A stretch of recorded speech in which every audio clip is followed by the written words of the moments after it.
what like prophets saw. And then God, imagine that if God said, listen, if I show you what's really going on here, you're going to go, oh, that's stupid. Yeah. So, I mean, regardless of whether or not we would think that it's stupid, I would want to know. If it really is stupid, don't you want to know that it's stupid? I don't know where Tim Allen is going with all this and how it relates to atheism, but I really want to find out exactly how bad Tim Allen and Norm MacDonald's opinions are of atheism. If you want to fuck around and find out how bad their opinions are too, then please stay tuned.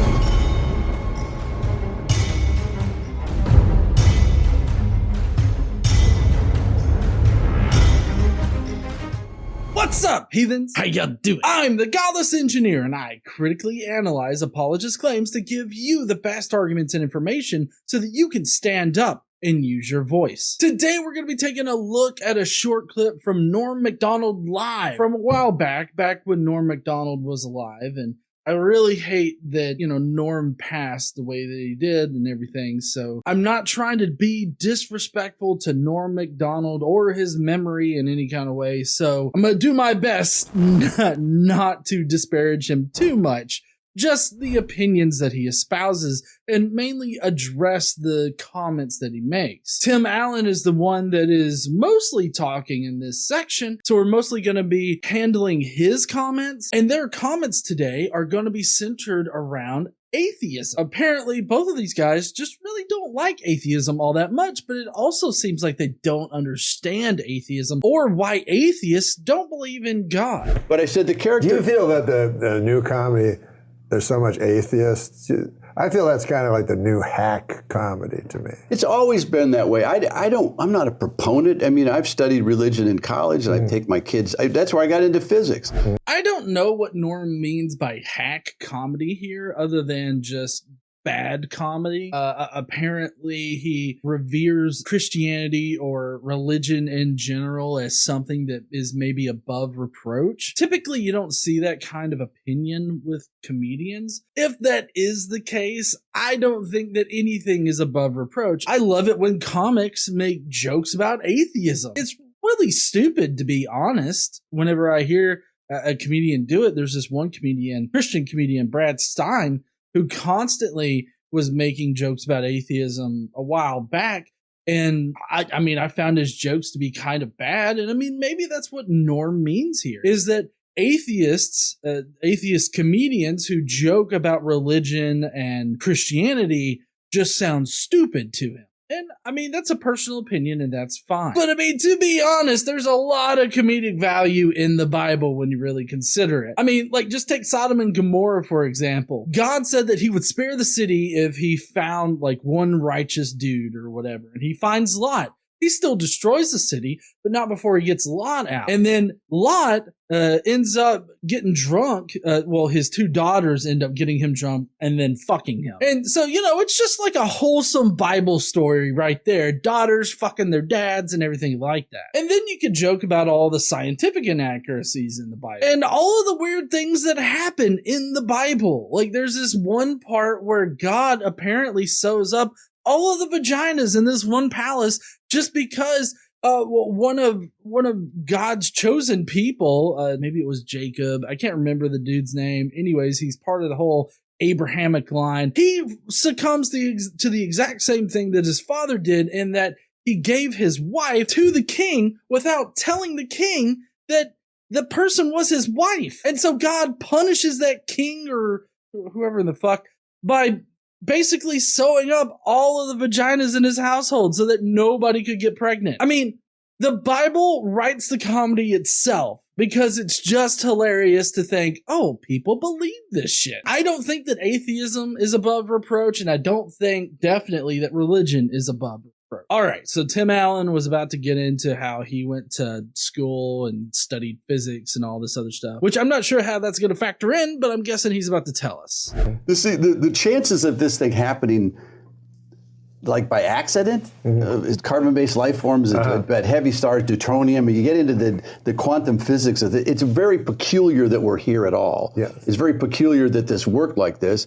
And so basically, Tim Allen is using an argument from numbers, like big numbers, small numbers, whatever you want to say. In this particular case, he's talking about small numbers. Like it's very unlikely for life to arise in the first place. And I do agree, it's highly unlikely that life would develop at any particular point in this universe. But the fact is that it did arise, and if it arose once, then it can definitely arise again.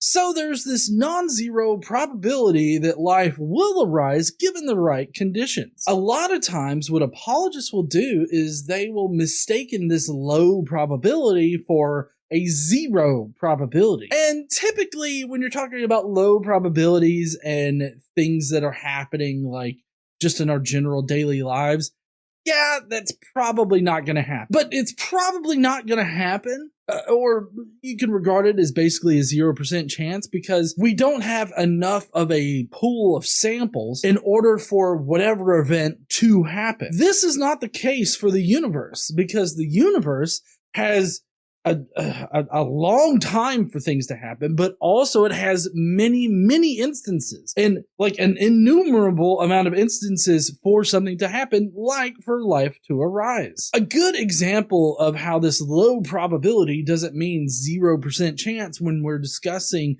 the immensity of the universe is habitable planets. A lot of times apologists will say, oh, well, this Earth is designed for us. It's in the perfect position around our sun. It's a very low probability that any planet would be in the Goldilocks zone around its star. And it's like, yeah, that is a very low probability there. It's also a low probability for all the other factors that go into a planet being able to support life. But given the size of the universe that at least we can tell, it is definitely going to happen multiple times, even if it has a seriously low probability of happening. That's because of how many different chances it has to arise, and also how many different places in the universe it has to arise. There are billions upon billions of exoplanets that probably exist out there. We've only been able to really discern a few of them from our very limited ability to gaze out into the universe. But we do have a small probability of habitable planets forming, and that small probability ends up being billions upon billions of planets. So I think the ultimate problem with Tim Allen's assertion here is that he's trying to compare how big the universe is and how many chances there are for life to arise in the universe to just his own personal experience and the time that he has on this earth, or the time that humans have on this earth. Without law, we'd eat each other. You know, that human nature, this is, I think John Wayne said, you can't legislate it. He said he turned from a very good progressive from Democrat to a Republican because he got pushed by we think. And he said, listen, you can't legislate human behavior. You put 30 people in a room, give them all $1. In a week, 2 guys are going to have all the money. That's just how it works. Yeah. So, I mean, I can kind of agree and disagree with this. So I don't think that societies can legislate how a human behaves. I think that human behavior is something that is very much controlled by the environment that the organism or the person is living in, as well as the community in which they live in. So there's a bunch of different factors that go into human behavior. But as far as legislating behavior, I feel like over a long period of time, as a society, we legislate certain behaviors as being favorable over others. I think eventually those unwanted behaviors are either weeded out or seriously contained, which is hopefully what we started to accomplish here in the United States, because, you know, we're constantly evolving our legislated laws, the laws in this country, and they're very complicated, but it's really meant to just promote favorable behaviors. That doesn't necessarily correlate to, you know, how human behavior is shaped, but I think that generally as a society, as behaviors become more normalized, those behaviors start being freely expressed. And the behaviors that are not wanted are either suppressed or contained. And so I think that there is a natural anthropological evolution, if you will, given a society. So while you can't legislate behavior necessarily, like you can't legislate it that a person feels a certain way, you can, over long periods of time, control the behavior, the majority behavior, the normalized behavior of a society. So I think that it's a too black and white of a position to take to say, oh, you can't legislate behavior. I feel like you have to have a bit of nuance there in that position. People do this evolution of mankind, and I said, I've never been, church was never, I got kicked out of more churches because of stupid crap I'd say. Yeah. Like even the bishop said, we just don't want you around here anymore. Yeah. Well, ironically enough, that was one of the problems that KC had with her respective Catholic churches and everything like that. Like she would ask too many questions of these people. And this is a common thing amongst a lot of atheists out there, is just asking too many difficult questions. And so they just don't want them around. And honestly, if your religion can't stand up to being questioned, maybe it shouldn't be believed, because it just makes it sound like you don't want people to question the things that you're saying. I want everybody to question what I'm saying. Even right now, I want you guys to sit there and consider it from yourselves and question things. And as long as you're considering your own position and you come to your own conclusion on things, I'm perfectly happy. I'm fine if people want to question me. Question what I say freely. But if your religion can't stand up to scrutiny, then maybe it shouldn't be believed. I mean, literally. Well, don't you find sometimes the problems with atheism is that really their problems are with churches, not with God? Well, I seriously disagree there, Norm. Because while I do have problems with churches and with church organizations, I have more of a problem with just the Bible itself and the beliefs of Christianity, the many various beliefs of Christianity. So it's not that I have a problem with churches or organized religion at all. I have a problem with the belief itself. You have the fundamentalists out there who want to take the Bible literally with a 6-day creation and all this other stuff and a flood happening. And all of that's very unscientific. How the Bible lays out the beginning of our earth and the beginning of the universe is just not what we experience with our own physical measurements of the universe. So if it doesn't comport with reality, then I shouldn't believe it. And then you get further on into the Old Testament, and a lot of that stuff is very ahistorical, especially the main point of it recording the history of the Israelite people. That is not the history of the Israelite people. Sure, they get a few things right. Maybe they get some kings correct and all this other stuff. But the fact is that if the purpose is to record an accurate history of the Israelite history, then it is ahistorical, because it does not record that. The book of Numbers doesn't record the right numbers for the Israelite people, as far as we can tell from archaeological evidence. And then you go on into the more of the prophetic things like Isaiah, you got Job, you've got Daniel, Zechariah. All of those things are not historical accounts of anything, especially Job. It's not the church organization or things that the church does. It's the fact that this book does not comport with reality. That's the reason why we don't believe in that particular God. But on a grander scale of just a general God or a deistic type of God that's non-personal and all this other stuff, whether or not that one exists, I don't know. You could call me an agnostic on that particular God. But I don't believe one to exist because I have not seen any evidence to suggest that he does. So I would hope that if somebody tells you something fantastical, like there's some ambiguous deity that started the universe, if that person didn't have evidence, I would hope that you would question that person. Question, why do they believe this? Do you have any evidence to support your claims? And if they don't, then maybe you shouldn't believe them. But what I get from a lot of Christians out there and people that are critical of atheism is that you have this idea that some entity out there exists that either started the universe or created humans, maybe. I'm not sure. You have this idea of this entity. And when I ask for evidence, and you say, I don't got evidence, I just have pure speculation about the fact that it's hard to understand how the universe could have created itself or popped into existence naturally. Like, I just don't understand that, so I don't have any direct evidence, I just have bullshit speculation. And you expect me to be like, oh yes, I'm slurping up that bullshit right now. I believe it without any evidence whatsoever. Just pure bullshit speculation is all I run off of. I'm not going to believe you if you don't have good reasons for your belief. That's just it. There's that has nothing to do with church organization. They go, there's no God because a priest fucked a kid. It doesn't make any sense. No, and I said, my older daughter's atheist, and I said, well, philosophically, it's an irony there too, because atheists don't believe in God. Well, there has to be a God for you not to believe in. And my daughter goes,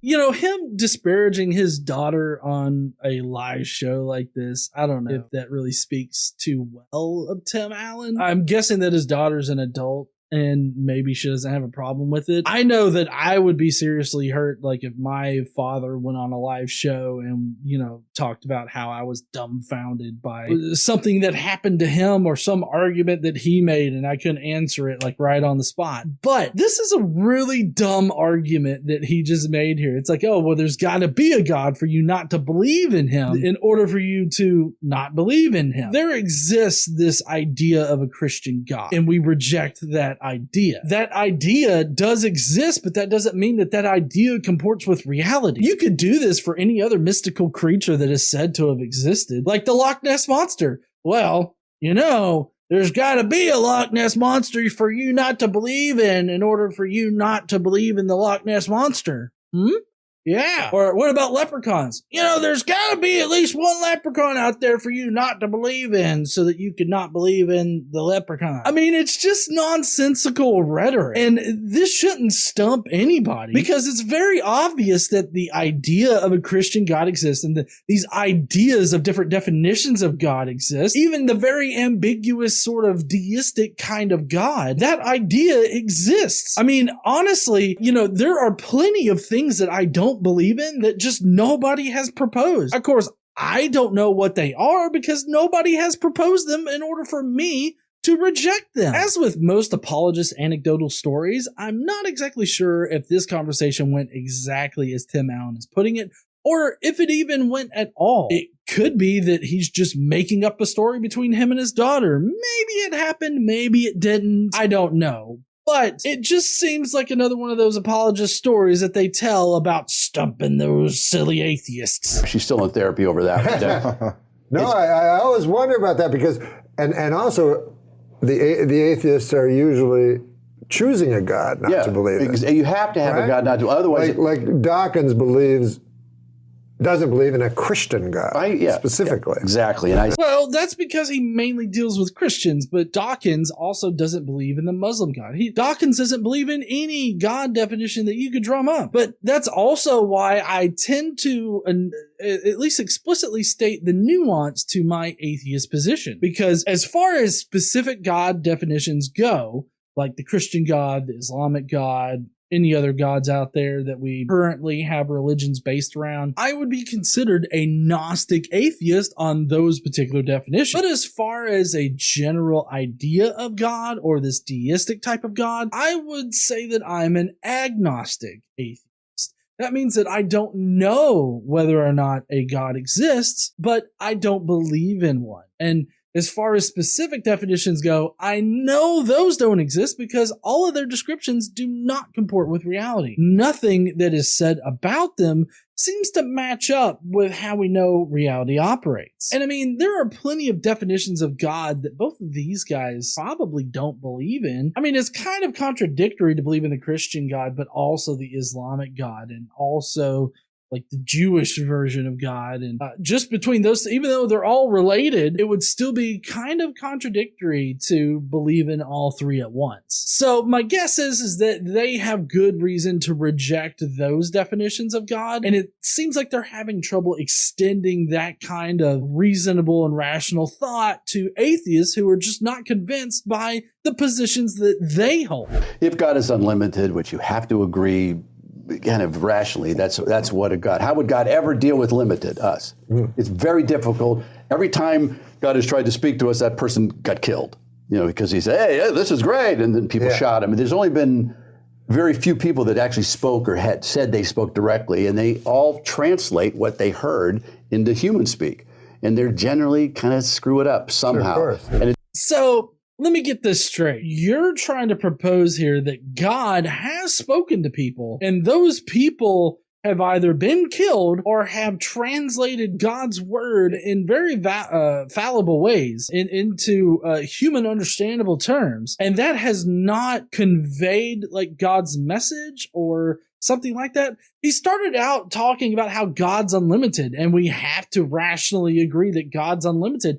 But I don't understand why we have to rationally agree that God is unlimited. I don't understand that particular argument. And if he is unlimited, then why does he limit himself to speaking on our level or trying to communicate on our level? Like, why would he create a species that he can't communicate with? But also in your own Bible, you have God directly speaking to several people that are not killed. Adam and Eve, God directly speaks to them in the Bible.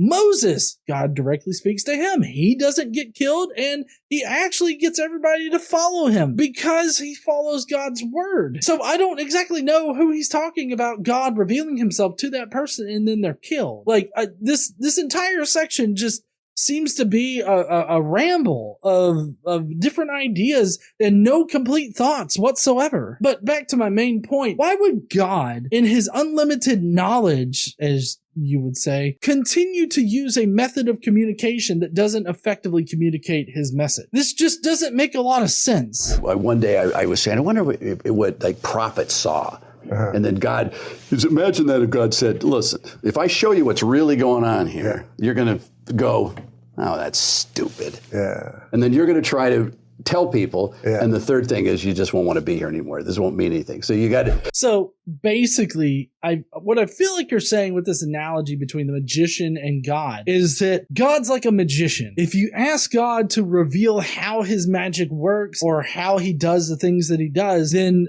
all of the wonder and splendor of life will just be gone.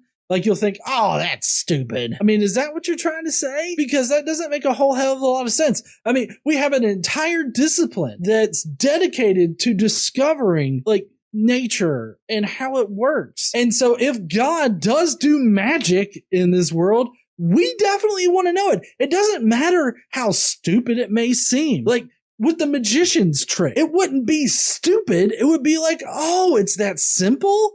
Like, if you sit there and think, oh, that's stupid that he can, do that magic trick and it looks like, he ripped it up and then he put it back together.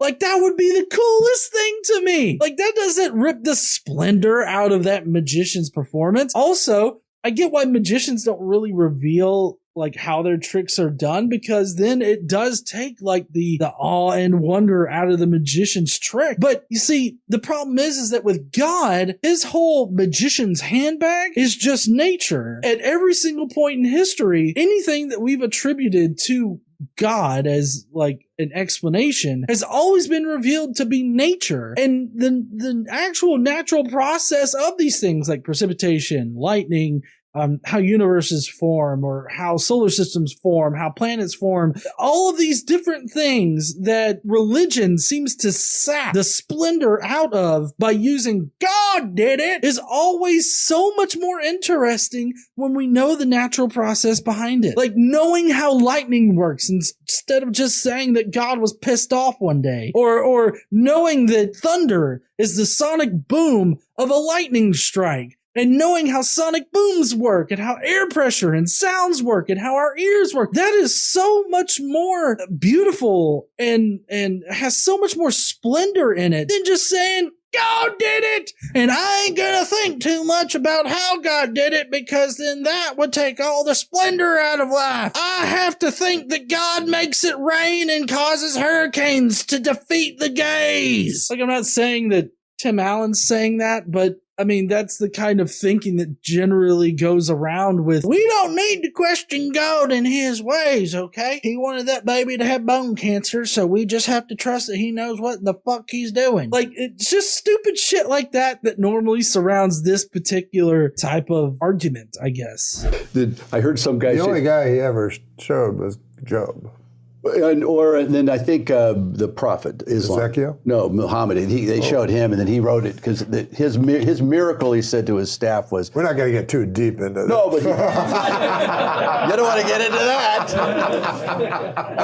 He couldn't read or write, so he said his miracle was he wrote their holy book. But he was a nuts guy, from all accounts. Really, he was a good guy. You know, honestly, I feel like this just shows how much they don't know about their own religion, because there are multiple people in the Old Testament that God has showed himself. Moses with the burning bush, but even after the burning bush, you know, Moses actually spends 40 days and nights up on the mountain letting God pen the 10 commandments and all of the 600 and whatever in the fuck rules with his lightning dick. There was that. There's, you know, Adam and Eve in the Garden of Eden being, you know, directly talked to by God. And then you have several other people that were spoken to by a messenger of God. This messenger of God is typically seen as Jesus in the Old Testament, being the Word of God. And this is even echoed in the New Testament with Jesus being called the Word. I feel like this highlights exactly how much they don't know about Christianity and they don't know about their own religion, because you would know that there are multiple people that have quote unquote seen God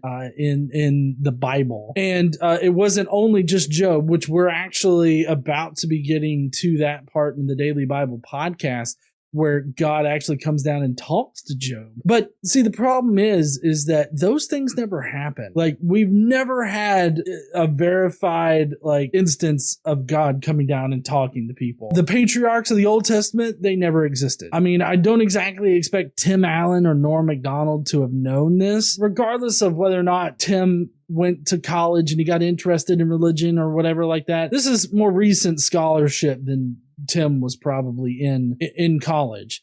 So I don't expect them to know it, but at the same time, you can't just sit there and shit talk a group of people that you really don't know why they believe what they believe. And it's fairly obvious that they don't know why we don't believe in a God, regardless of whether or not that is an actual Christian God or just a deistic sort of ambiguous God that exists out there. We just simply don't believe in either of those definitions of God. And at least myself, I would classify myself as an agnostic on the whole idea of God in general, because I don't know whether or not one exists. One could exist out there, and just we have no way of knowing if he does. So I would prefer to err on the side of caution when talking about that position, or at least whether or not I believe in that position of there being a God. So I just simply don't know. But all of this could be resolved by just somebody talking to an atheist, asking them